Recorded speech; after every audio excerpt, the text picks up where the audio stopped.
Parang anong nangyari dito? Akala ko ba nag-reconcile na tayo, puring-puri kayo sa mga Duterte, gamit na gamit ninyo yung mga Duterte, natulungan kayo ng mga Duterte na makakuha ng mga posisyon.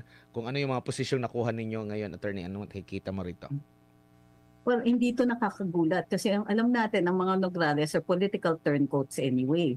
Kahit dun sa panahon ng kanilang ama, nung nabubuhay pa ang kanilang nasirang ama, then nakita natin na, di ba, parating tinatapatan si Rodrigo Duterte until he decided, well, if you can't beat them, join them, lalong-lalo na nung mukhang mananalo na si Pangulo sa pagkapangulo ng 2016. Nakikita natin na napaka-drastic nung kanilang pag-about face. So, if they can do that for you, they can do that against you. So, hindi na nakakagulat ito. Plus, maaga rin naman po, nagpakita ng political color si Congresswoman Migs. Doon sa pa lang, very, very active siya sa panggigipit, sa pag-question very harshly in the Committee on Appropriations, doon sa Committee on Franchises, marami siyang participation. At nakikita po natin na kumbaga, hindi na niya tinago. She doesn't bother to hide it. Si Carlo naman was appointed, head ng Civil Service Commission. And at the start, kumbaga, very diplomatic. And before that, he was also CABSEC.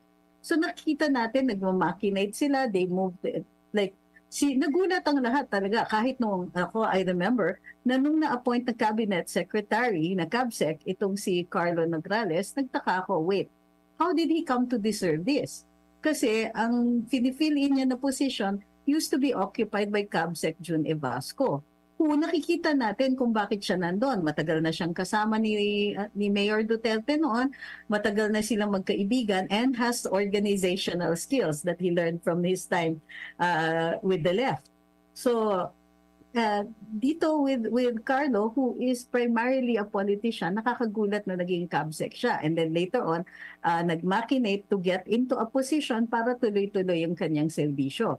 Once he was in position, nakipag-usap sa BBM administration and somehow managed to survive. And we know that in the BBM administration, to survive, you need the skills of a seasoned turncoat. Kumbaga, yung kumbaga parang you have to be slippery. Kailangan madulas parate. Hindi lang sa dahil nagpapadulas ka, but you must be able to ingratiate yourself with the authorities. Now, titignan din po natin, parang may deliberate contrast na pinapakita dito si Carlo kay former President Duterte. Ang plano niya is to provide himself with the yung parang kunwari siya yung solid, siya yung hindi nagmumura, siya yung, well, I don't know what else he's going to show because kung sa accomplishments, ano yun? Siya yung sumasayaw. Hindi natin alam kung sasayaw siya, pero I'm sure matatalo siya ni dating mayor. Kasi nakita ko na si Rodrigo Duterte sumayaw. Di ba naalala mo nung panahon ng pandemya? Alaman siya ng TikTok niya sa pamamaraan niya ng messaging kasi CABSEC siya noon tsaka siya yung tagapagsalita ng di ba? Ng COVID task force, di ba? Oo, pero correct, ang kanyang nung sa interview niya, mahahalata mo rin na pigil yung kanyang pagbanat. I mean, sa kay ang gusto niya na parang latagan daw yung taong bayan sa Davao City ng other choice. 'Di ba? Parang 'yun yung niya pinipresenta na di ko lang alam na hindi siya pumipitik diretsahan di ko lang alam baka kasi dumugin siya doon ng mga tao. Nandun pa naman siya sa paghain niya, attorney. Yes, nakikita natin but ang tingin ko nga is he's trying to present a contrast kaya pigil kasi feeling ko alam ko na medyo na yan medyo rearing na yan para makipagbardagulan. Ang problema, kung makikipagbardagulan siya, walang tatalo talaga kay Rodrigo Duterte kasi hindi yun tumitigil So, plus, naalala ko yung 2016 election, di ba ang kalaban, yung mga nasa administrasyon noon, talagang ang mumukha nila na sila ay mga matitino, hindi palamura. Sa likod ng camera lang sila nagmumura. Yung mga yung parang matitino sila tapos ito, probinsyano. The way siya magsalita, akala nila parang mababa yung tingin nila dahil probinsyano lang ito, mura, hindi ito bagay. Ganyan yung kanilang imahe na pinupukol dito. Ngayon, parang ganito ba yung nakikita mo na ganun din na senaryo na nakita nila na hindi naman effective pero gagawin pa rin nila? So ang tingin ko rin dito, iba rin kasi itong si Duterte, he's always full of surprises. Halimbawa, tama kayo, noong 2016, di ba? Expected din naman na he would come in as the probinsyano. Tapos, kasi kinukultivate niya talaga yung image na yun. He sets out to be the underdog. Siya na nga yung leading, pero yung kanyang impression, yung kanyang projection, siya pa rin yung underdog. Tapos, surprise, during the debates, nakita natin na suddenly merong mga graceful moments. Like you don't expect this from Rodrigo Duterte. Nakita natin bruising talaga, madugo yung campaign. But when he comes up against Miriam Defensor Santiago, he says, he has a long-winded speech and then he says, and so, Madam Miriam, my question to you is this. How are you? For me, di ba, that was a high point. It was very graceful. It gave a nod dun sa capabilities ni Miriam Santiago. And at the same time, ayaw niyang makipagbardagulan because he knew she was sick.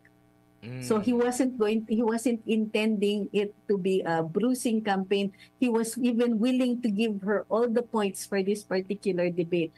But he was more concerned about her well-being. Yung bigla kang gaganunin, when nag-i-expect mo ka na na bardagulan talaga to na bakbakan, and then in the middle of that, he will drop meron din siyang pagpuri na mas bagay ka maging presidente. Binanggit niya rin yun. May ganyan. Diba? So, may mga ganyan, di ba? So, yung self-effacing, yung humility niya, gana. And then, sometimes naman, you come into the, dun sa, let's say, magpo-press conference siya, and he starts off very well. And then suddenly, in the middle of that, he'll interrupt his own speech. Tapos, kung he will let loose a stream of unprintable remarks against somebody.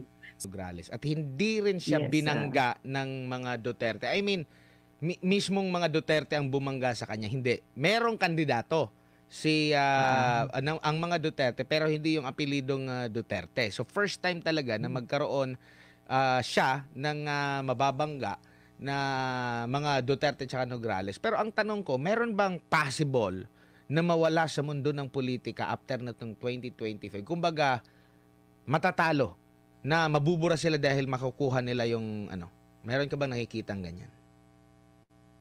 I think you have somebody in mind. Sino yung iniisip mo, Admar? Yung parang, yung mga, yung halimbawa, pagpalagay natin. Kasi, yung mga Duterte talaga, parang, na yan kilalang-kilala ng buong Davao, national pa nga kinalaban, lahat ng posisyon pa kinalaban sa, hindi pala lahat, yung mayor, tsaka yung first time talaga yung sa kanilang distrito.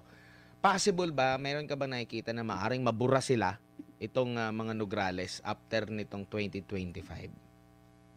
Ayoko kasi magsalita ng tapos kasi merong factor yung national support, yung support ng administrasyon for the Nograleses. So, ang kailangan bantayan natin is the possibility that the people of Davao might not really be heard. Kumbaga, ngayon pa lang alam natin, bago yung sistema, hindi pa natin nababatikos ang biro. Hindi pa masyadong lantaran tungkol how this is going to work and how the vote is going to be protected. So that's always at the back of my mind, and I know at the back of the mind of many of our voters. Pero you're right, ang tingin ko dyan is that if it comes na the Duterte juggernaut just eats up alive the remaining Nograleses, and yun nga, my take on this one is that without their father, they need a big win. They need this. Kailangan talaga ang tapatan nila isang malaking opponent to make a name for themselves. Otherwise, yun nga, they're in danger of becoming obsolete.